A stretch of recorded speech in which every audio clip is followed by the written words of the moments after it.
দেখো ফ্রেন্ডস, আমার হাজব্যান্ডের সাথে আমার কিসের শত্রুতা জানি না। যখন আমার শাশুড়িমা বাড়িতে থাকে না, কাজের চাপ আমার বেশি থাকে, তখনই ও এরকম মাছ নিয়ে আসে। মানে কেটে মাছ আনতে পারে কিন্তু তা নিয়ে আসবে না, মানে আমাকে দিয়ে কাটাবে। সেজন্য দেখো বাটা মাছ নিয়ে এসেছে আর চিংড়ি মাছ নিয়ে এসে ছোটো ছোটো। এখন এগুলো আমাকে ছাড়াতে হবে, ছাড়িয়ে রান্না করতে হবে।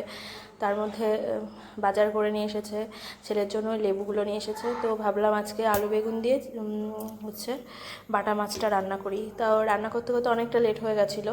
কেটে কুটে নিয়ে সব কিছু রান্না করা, তারপরে ছেলেকে খাওয়ানো দাওয়ানো সব করে।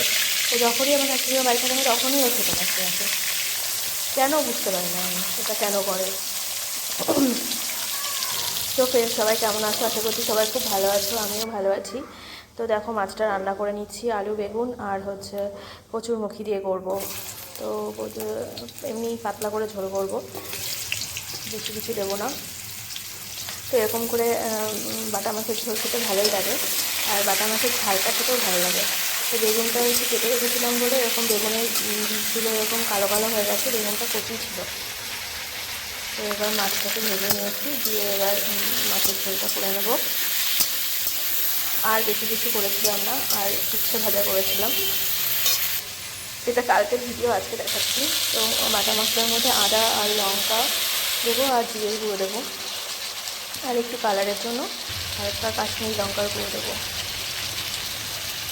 আর কালকে আমি তোমাদেরকে একটা দেখিয়েছিলাম আমড়া মাখা, তো ওটা ও নিয়ে এসেছিল কালকেই। তো ওটা মাখিয়ে খেয়েছিলাম। তো আমড়াটা খেতে ভালোই লাগে।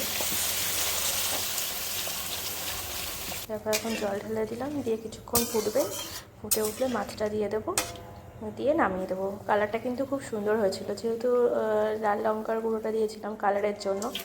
তো খুব সুন্দর এসেছিলো কালারটা, খেতেও ভালো হয়েছিল। তোমরা কারা কারা এরকম করে পাতলা ঝোল খেতে পছন্দ করো?